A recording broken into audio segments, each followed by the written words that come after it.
और भी बहुत से चेहरे हैं। मैं शुरू से कह रहा था कि जब कांग्रेस ने और राष्ट्रवादी कांग्रेस ने शिवसेना की सपोर्ट की थी और उद्धव ठाकरे को मुख्यमंत्री बनाया, उसी वक्त हमने कहा था कि ये इनका असली चेहरा आ चुका है, सेकुलरिज्म इनका एक निखाब था, वो उठ चुका है। और उसके बाद से आप देख रहे हैं कैसे कैसे चेंजेस और तब्दीलियां पैदा हो रही हैं। ऐसा है ना, आप लोग जो है मोहब्बत में, वो उर्दू में एक वर्ड है गुलू, माने उसमें आप लोग डूब जाते हैं। अब वो सामने अगर टेलीप्रॉम्प्टर रहा, वो देख के बोल दिए अच्छा करे, क्या है उसमें, उसमें क्या आप लोग इतना क्यों आसमान सर उठा ले रहे? मैं भी थोड़ी बहुत कुरान पढ़ दूं, आयत पढ़ दूं, तो उसमें क्या है? तो वो टेलीप्रॉम्प्टर पे उनको लिख के दे दिए प्रधानमंत्री को, वो बोले। और दुबई जो है हमारा स्ट्रेटेजिक पार्टनर बना हुआ है, और दुबई में भारत के बहुत बड़ी तादाद में लोग रहते हैं। वहां से बहुत बड़ा हमको फॉरेन एक्सचेंज आता है। और तीसरा, दुबई एक बहुत बड़ा भारत का ट्रेड पार्टनर भी है। तो ये बात है। सर मुल्क में है उसे आप किस तरह देखते हैं? देखिए, जहां तक आप फार्मर एजुटेशन की बात कर रहे हैं, मेरा मानना ये है कि एमएसपी के ताल्लुक से कानून बनना चाहिए। स्वामीनाथन साहब की जो रिकमेंडेशन है उसको कबूल करना चाहिए। और तीसरा, अगर कोई प्रोटेस्ट करना चाहता है तो उनको प्रोटेस्ट करने की जगह दीजिए। आप दिल्ली में आप प्रोटेस्ट ही नहीं करना, ये क्या मतलब है? उनको प्रोटेस्ट करने दीजिए ना। प्रोटेस्ट से क्या, प्रोटेस्ट तो एक फंडामेंटल राइट है जमहूरियत में। और एमएसपी की गारंटी का कानून बनना चाहिए। स्वामीनाथन साहब की जो रिकमेंडेशन को कबूल करना चाहिए। उन पर जो केसेस हैं अब तक विड्रॉ नहीं हुए, वो केसेस विड्रॉ होना चाहिए। बीजेपी का ये कहना है कि 317 है। हाँ, तो ये देश की जनता को, खास तौर से हम जो मेजॉरिटी कम्युनिटी के जिम्मेदार लोग हैं, हम उनसे भी अपील करेंगे कि तीसरी मर्तबा देश के प्रधानमंत्री नरेंद्र मोदी को बनने से हमको पूरी कोशिश करनी चाहिए। जहां तक हमारा ताल्लुक है, हम तो कोशिश करते आ रहे हैं। अब ये जो पॉलिटिकल पार्टीज जो अपने आप को सेक्युलर बोलती हैं, उनमें खुद एक अफरा तफरी का माहौल बना हुआ है।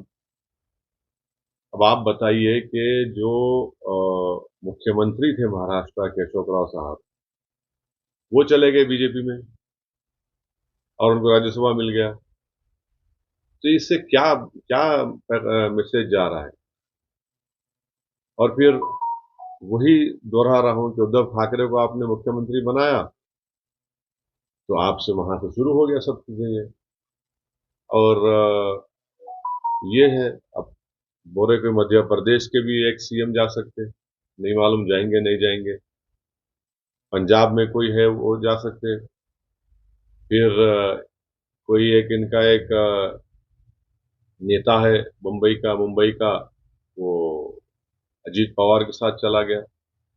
और वो साहब जो हैदराबाद में कांग्रेस के ऑब्जर्वर ने उनके सेंट क्या है वो जो सेलेक्ट करते कैंडिडेट्स को, उसकी कमेटी का आदमी था। इतने बातें किया मेरे पर्सनली मेरे खिलाफ, सब जो ही पुराने झूठे इल्जाम, आज आप चले गए। हम शुरू से बोल रहे हैं, ये असल यही लोग हैं जो अल्पसंख्यक समाज को डुबाते हैं और वोट लेते हैं। और दलित मुसलमान का पॉलिटिकल एक्सप्लॉयटेशन यही लोग करते आए। अब देखिए क्या कर रहे हैं। सर अगर इंडिया अलायंस की ये बात इंडिया अलायंस की बात की जाए तो आपको लगता है कि कामयाब होंगे मुत्तहिद होकर? और अगर आपको ऑफर आता है इंडिया अलायंस से तो क्या आप उधर जाएंगे? देखिए, अब तक तो कोई ऑफर नहीं आया तो उस पर कैसा विचार करेंगे हम? इम्तियाज साहब ने तो ओपन ऑफर दिया था, आपको याद होगा, कई महीने पहले। एक ने दो दो मरतबा इम्तियाज साहब बोले, तो उसके बावजूद भी कोई बात नहीं है। तो ठीक है, हम अपनी कोशिश को जारी रखेंगे। मगर पार्लियामेंट, अब जो लास्ट पार्लियामेंट का सेशन हुआ, चाहे वो प्रेसिडेंट डिबेट के ऊपर बहस देख लीजिए, ये तमाम सेकुलर पार्टीज की, या फिर जो पार्लियामेंट के आखिरी दिन जो गवर्नमेंट ने रूल 193 के तहत डिस्कशन कराया। ये लोग, इनका भाषण देख लीजिए आप पार्लियामेंट में,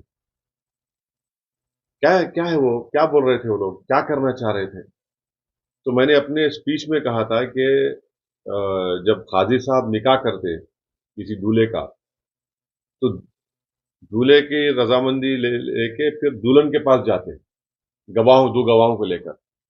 जब दुल्हन के पास जाते तो दुल्हन शर्मा के नहीं बोलती कबूल है, खामोश रहती। तो ऐसा वो उसको बोलते हैं भाई ये रजामंदी, इसकी खामोशी इसकी रजामंदी है। तो इन लोगों की खामोशी रजामंदी है, पूरा हर चीज पे खामोशी है। आप बीजेपी से आइडियोलॉजी पे नहीं लड़ना चाह रहे हैं, आइडियोलॉजी पे लड़िए ना, असल तो मुद्दा आइडियोलॉजी का है। आप आइडियोलॉजी पे नहीं लड़ना चाह रहे हो लोगों को। आप नहीं बोलना चाह रहे कि 6 दिसंबर को क्या हुआ, आप नहीं बोलना चाह रहे कि दिल्ली में 600 साल पुरानी मस्जिद को, कब्रस्तान को तोड़ दिया गया। आप नहीं बोलना चाह रहे कि सुनहरी मस्जिद जो 200 साल पुरानी है उसको नोटिस आया तोड़ने का, उस पर नहीं बोलना चाह रहे आप। उत्तराखंड का यूसीसी का बिल आया तो ये जो सेकुलर पार्टी है, वॉइस वोट से उसको यूनानिमस पास कर दिया आप लोग। क्या है आपका, क्या कमिटमेंट है इस आइडियोलॉजी पे आप बोल रहे हैं? फिर आप क्यों बोलते मुसलमान को आके सब धोखा क्यों देते आप? ये सब चीजें हैं सामने आ रही हैं। सर आपको लगता है कि मीरा रोड कोई महाराष्ट्र का कोई रूरल एरिया नहीं है। मीरा रोड जो है कोई नगर के पास ऐसा एक मस्जिद के अंदर पथराव हुआ, वहां पर एक बच्चा का इंतकाल भी हो गया। एक रूरल एरिया में हुआ, कई इंसिडेंट होते हैं। आप तो मुंबई शहर में बुलडोजर लगाकर घर को तोड़ दिए, कारखाने को तोड़ दिए। वन साइड एक्टिविटी आपने किया, एक्शन लिया। कितने पीड़ित परिवार के लोग मुझे इम्तियाज साहब को फोन करके रो रहे थे कि साहब कोई तो आओ, कोई नहीं है हमारे पास। अब चुनाव आएगा तो पूरे भाग भाग के जाएंगे सब सेक्युलरिज्म के जो चौधरी हैं, जो हमको गाली देते। काश इम्तियाज साहब वो तमाम फोन रिकॉर्डिंग जो बातें फोन पे किए रिकॉर्ड कर लेते तो हर एक की आंख में आंसू आ जाते। आप उनको बेघर कर दिए, कारोबार से महरूम कर दिए। तो ये जरूरी है कि हमारी उनकी इंसाफ के लिए, उनको बचाने के लिए इम्तियाज साहब ने ये बात कही है। और इंशाअल्लाह ताला पार्टी फैसला करेगी, पार्टी कहां कहां से लड़ेगी, पार्टी फैसला करेगी। पार्टी में अभी डिस्कशन हो रहा है, विचार हो रहा है, बहस हो रही है, और पार्टी तय करेगी। औरंगाबाद के ताल्लुक से तो मैं तो औरंगाबाद की आवाम को सलाम करता हूं, और जिंदगी भर मैं उनका एहसानमंद रहूंगा कि उन्होंने एक बेहतरीन एमपी को यहां से उन्होंने इलेक्ट किया। और इम्तियाज जलील साहब का 5 साल का आप उनका परफॉर्मेंस देखेंगे पार्लियामेंट के अंदर, सबसे ज्यादा सवालात इम्तियाज जलील और मैं पूछे। हर मसले पर इम्तियाज जलील साहब अपनी पार्लियामेंट में बात को उठाए। महाराष्ट्र का मसला हो, इम्तियाज जलील साहब सबसे आगे रहे। धनगर रिजर्वेशन का मसला हो, इम्तियाज जलील साहब बोले उस पर। मराठा रिजर्वेशन पे इम्तियाज जलील साहब बोले। महाराष्ट्र में जो मुसलमानों में जो बैकवर्ड कास्ट हैं उनको रिजर्वेशन दो, इम्तियाज जलील साहब बोले। महाराष्ट्र के किसानों का मसला आया, इम्तियाज जलील साहब बोले। और पूरे औरंगाबाद में अल्हम्दुलिल्लाह खाली एक दो इंसिडेंट को छोड़कर औरंगाबाद पार्लियामेंट कॉन्स्टिट्यूंसी पीसफुल रही। और औरंगाबाद की तारीख में, बल्कि महाराष्ट्र की तारीख में एक बहुत बड़े दंगे होने से इम्तियाज जलील ने बचा लिया। आप मुझे बताइए कि कोई ऐसा एमपी होगा जो एक रिलीजियस प्लेस ऑफ वर्शिप के पास जाकर बैठ गया कि नहीं यहां पर हम होने नहीं दूंगा मैं। इतना बड़ा काम इम्तियाज जलील साहब किए। तो यकीनन औरंगाबाद की आवाम के लिए इम्तियाज जलील साहब बेहतरीन खिदमत की, और इंशाअल्लाह ताला वो खिदमत करते रहेंगे। पार्टी फैसला करेगी, इसमें ज्यादा आप लोग उसको स्ट्रेच मत करिए। सर आपको अक्सर अक़लियतों का हिंदुस्तान में मुसलमान रहते हैं, उन्हें डराया जा रहा है, कभी मॉब लिंचिंग के नाम पर, कभी मैंने तो ये तमाम बातें अपने पार्लियामेंट लास्ट सेशन में जो प्रेसिडेंट डिबेट हुआ था उसमें कही है।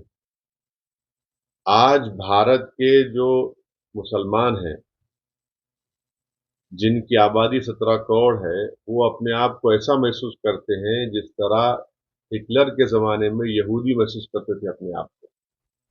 मैंने पार्लियामेंट में बात कही है ये। इसमें क्या, उसमें और छुपाना क्या है उसमें?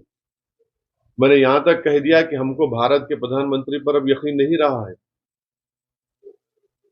क्योंकि वो उनकी ही सरकार में सब चीजें हो रही हैं। आप बताइए हल्द्वानी में क्या हुआ है, किस तरीके से वहां पर पुलिस फायरिंग में लोगों को जान ले चली गई उन लोगों की।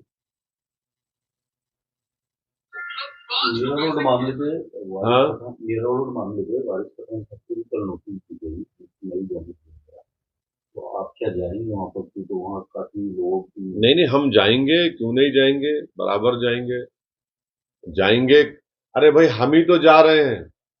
ये जो बड़े बड़े पार्टीज के नेता है, इलेक्शन आएगा तो भीख मांगने जाएंगे। जब किसी का कारोबार बुलडोजर से बर्बाद कर दिया गया, घर को बर्बाद कर दिया गया, ये लोग बेशरम है। ये लोग कि इंसान की तकलीफ इनको दिखती नहीं, वोट के लिए जाकर अपनी गरज के लिए खुदगर्ज लोग हैं ये लोग। वन साइडेड एक्शन शिंदे सरकार ने ली, मैं उसे कंडेम करता हूं। बुलडोजर चलाते आप, इतने साल से क्या कर रहे थे? ये आपको सरकार चलाएंगे, बुलडोजर चलाएंगे या संविधान चलाएंगे आप लोग? ठीक है, उनके लोग काफी सब जा रहे हैं, मगर वारिस पठान जब जाने की बात हुई, राजा सिंह को आज उन्होंने वहां पर ऐलान किया कि हम रैली निकालेंगे और वारिस पठान को दूसरे वक्त नोटिस दे रहे हैं। यही तो हम बता रहे हैं। जितने महाराष्ट्र में क्या है, लव जिहाद के ऊपर 30-40 मीटिंगें हुई पूरे महाराष्ट्र में, उसमें कितनी गंदगी, गंदी गंदी बातें कही गई, प्रोवोकेटिव बातें कही गई। यहाँ की शिंदे सरकार तो आंख मूंद के बैठी थी, कहा चलो उनकी सरपरस्ती हासिल थी। सुप्रीम कोर्ट में कोई केस डालता तो इनको केस बुक करना पड़ा। जब कभी भी कोई इस तरह का पब्लिक मीटिंग होती, थोड़े दिन पहले सुप्रीम कोर्ट में केस आया, जिस सुप्रीम कोर्ट ने कहा कि अगर इसमें कोई अनाप शनाप इलीगल बातें कहेंगे तो एक्शन लो। ये तो पूरा कर रहे हैं ना भाई। ये फाशिज्म है, ये मेजोरिटेरियन पॉलिटिक्स का आप बेहतरीन मिसाल देख रहे हैं। अब वही तो मैं शुरू में कहा था आपसे कि आइडियोलॉजी पर तो मुकाबला नहीं हो रहा है ना। मुसलमानों से यही कहा जा रहा है कि तुम गूंगे, अंधे और बहरे बन के बैठो, और इलेक्शन जब आएगा निकल के हमारे को सेकुलरिज्म के नाम पे वोट दे दो और खामोश बैठो। हम बर्बाद हो रहे हैं। अरे भाई, दिल्ली में 600 साल की मस्जिद के बाजू कब्रस्तान था, आप जाकर देखिए, विजुअल्स हैं। कब्रस्तान को डेमोलिश करे तो मुसलमानों के लाशों में कफन बाहर निकल कर आ गया उसमें।